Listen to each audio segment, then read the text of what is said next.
En 1994 podías entrar a una agencia Volkswagen en cualquier ciudad de México con 18,000 pesos en la bolsa y salir manejando un auto nuevo. No un auto usado. No un auto de exhibición con rayones en el cofre. Un auto nuevo, con olor a plástico fresco, con las calcomanías del año todavía pegadas en el parabrisas. Era el Volkswagen Sedán, y ese precio equivalía aproximadamente a 3 meses de salario de un trabajador formal de clase media. Hoy, 3 meses de ese mismo salario ajustado por inflación no te alcanzan ni para el enganche de un Volkswagen Vento básico. Ese auto ya no existe. No porque haya fallado, sino porque tuvo demasiado éxito al precio equivocado. Para entender cómo México perdió su auto popular, su auto de verdad, el que podía comprar un maestro, un taxista, un mecánico recién independizado. Hay que regresar a una época en que moverse en auto propio no era un privilegio. Era simplemente una decisión. Durante los años 50 y 60, si querías un auto en México tenías básicamente 2 opciones. Comprabas algo importado a un precio que solo los ricos podían pagar o esperabas. El país no tenía industria automotriz propia que valiera. Los aranceles de importación eran brutales. Un Ford o un Chevrolet llegaba a México con un sobreprecio que lo convertía automáticamente en objeto de clase alta. La mayoría de los mexicanos se movía en camiones, en bicicleta, en bestias de cargas y vivían en zonas rurales o simplemente a pie. Entonces llegó el Volkswagen Sedán. No llegó solo, claro. Llegó empujado por una política industrial del gobierno mexicano que quería motorizar al país sin depender completamente del capital extranjero. En 1964 se publicó el primer decreto automotriz que obligaba a las armadoras a fabricar en suelo mexicano si querían vender en suelo mexicano. Volkswagen aceptó el trato. Construyó su planta en Puebla. Y comenzó a ensamblar ahí el mismo auto que ya había conquistado Europa con una promesa muy simple, confiable, barato, fácil de reparar. El sedán no era lujoso. Era honesto. Motor en la parte trasera, 1200 centímetros cúbicos, refrigerado por aire, sin radiador que perder, sin anticongelante que cambiar. Podías dejarlo parado 3 semanas bajo el sol de Sonora y arrancaba. Podías manejar 400 kilómetros por carretera federal sin aire acondicionado, sin dirección hidráulica, con los vidrios manuales bajados hasta el tope, y llegabas. No en comodidad. Pero llegabas. Y eso, para millones de mexicanos, era exactamente suficiente. Lo que hizo diferente al sedán no fue su diseño ni su tecnología. Fue su precio y lo que ese precio representaba culturalmente. Comprar un Volkswagen Sedán en los años 70 u 80 en México no era una aspiración de clase media alta. Era el primer escalón de la dignidad motorizada. Era el auto del taxista que trabajaba 12 horas diarias para pagar su propio vehículo. Era el auto del profesor de secundaria que lo usaba de lunes a viernes y lo lavaba con orgullo los domingos. Era el auto del estudiante universitario al que su padre le dejaba en herencia algo que todavía funcionaba después de 15 años. El sedán se convirtió en algo más que transporte. Se convirtió en símbolo. Y no estaba solo. A finales de los años 80 y durante toda la década de los 90, México vivió un momento breve pero genuino de acceso popular al automóvil. No porque el país se hubiera vuelto rico, sino porque varias marcas decidieron, casi al mismo tiempo, que valía la pena construir algo barato de verdad para el mercado mexicano. Nissan llegó con el Tsuru en 1984.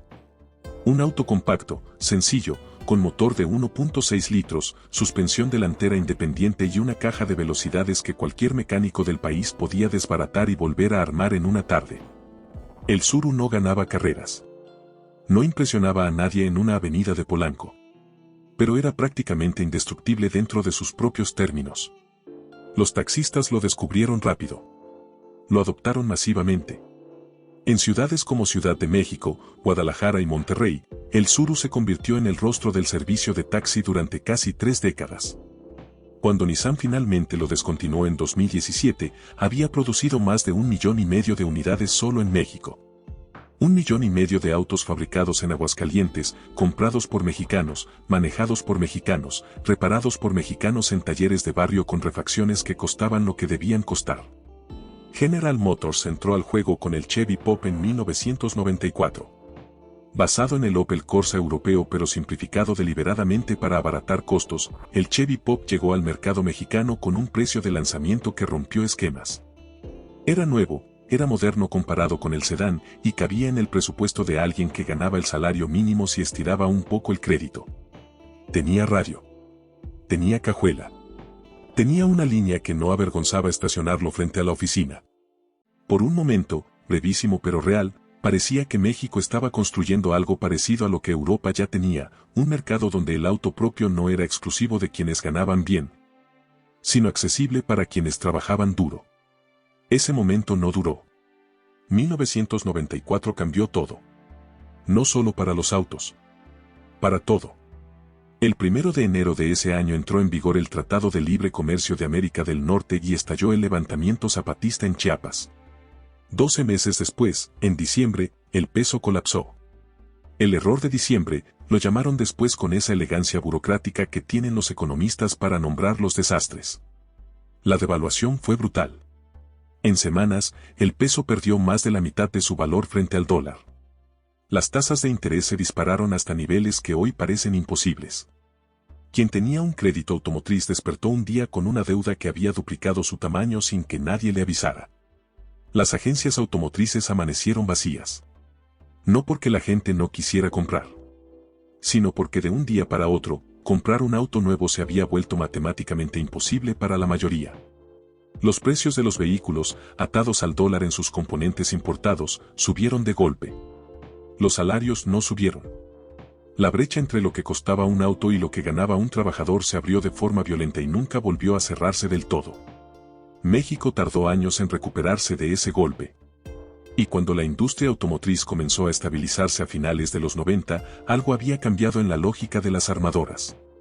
Habían aprendido una lección que nadie les enseñó explícitamente pero que el mercado les grabó con fuego. En México, venderle barato al de abajo era negocio inestable. El de abajo podía desaparecer de un año para otro.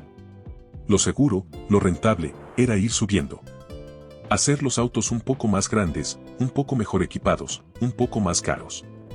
Mover el objetivo hacia arriba, hacia la clase media consolidada, hacia el crédito largo plazo, hacia el cliente que podía absorber una devaluación sin quebrar.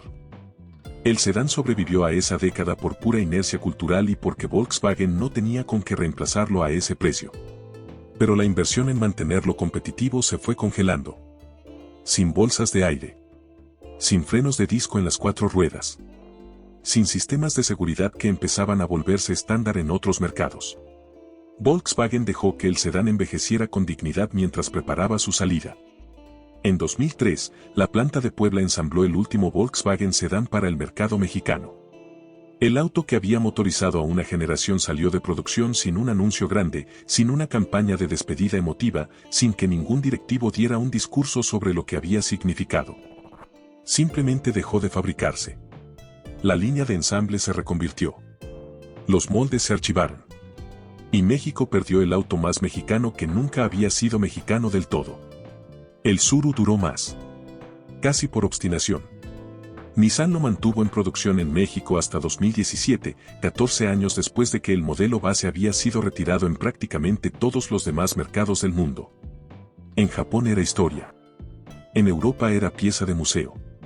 En México seguía saliendo de la planta de Aguascalientes, semana tras semana, porque seguía vendiéndose.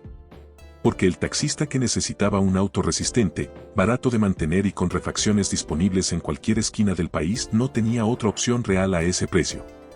Pero el final del Tsuru no lo decidió el mercado. Lo decidió una regulación.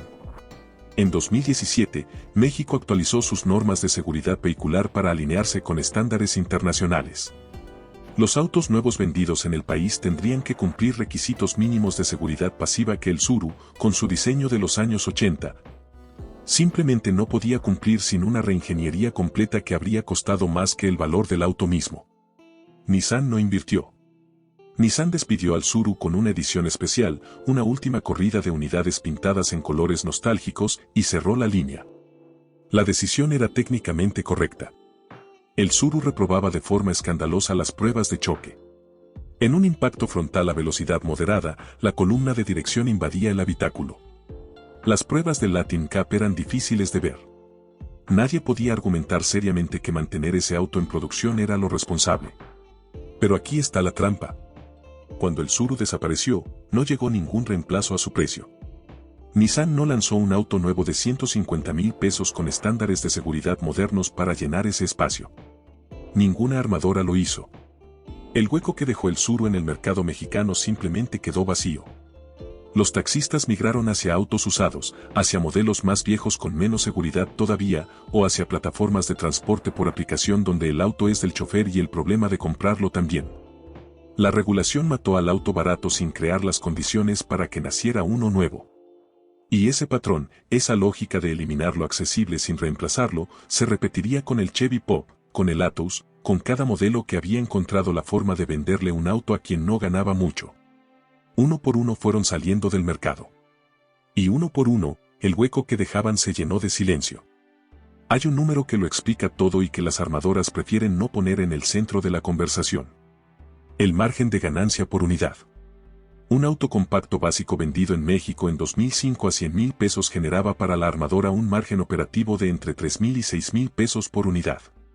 Era negocio, pero negocio delgado. Requería volumen enorme para sostener la operación. Requería plantas eficientes, cadenas de suministro ajustadas y una red de distribución que no se comiera la ganancia en costos logísticos. Un SUV compacto vendido hoy en México a 450,000 pesos genera márgenes que pueden superar los 60,000 pesos por unidad en los modelos bien posicionados. Con una fracción del volumen, la armadora recupera la inversión, paga la nómina y reporta resultados que gustan a sus accionistas. La matemática es cruel y sencilla. Y las armadoras no son instituciones de beneficencia. Son empresas con obligaciones con sus accionistas, con metas de rentabilidad, con analistas financieros que premian los márgenes altos y castigan los bajos. Cuando el equipo directivo de cualquier armadora presente en México se sienta a planear su portafolio de productos para los próximos 5 años, no está pensando en cómo motorizar al mayor número de mexicanos posible. Está pensando en cómo maximizar la ganancia por vehículo producido. Eso no es un juicio moral. Es simplemente describir cómo funciona el sistema. Pero el resultado práctico para el mexicano de a pie es devastador. El precio promedio de un auto nuevo en México en 2024 superó los 400,000 pesos. El salario mínimo general en ese mismo año era de poco más de 2,500 pesos semanales. Hacer la división es un ejercicio de frustración. Un trabajador con salario mínimo necesitaría ahorrar el 100% de su ingreso durante más de 3 años para comprar el auto nuevo más barato del mercado. Sin comer. Sin pagar renta.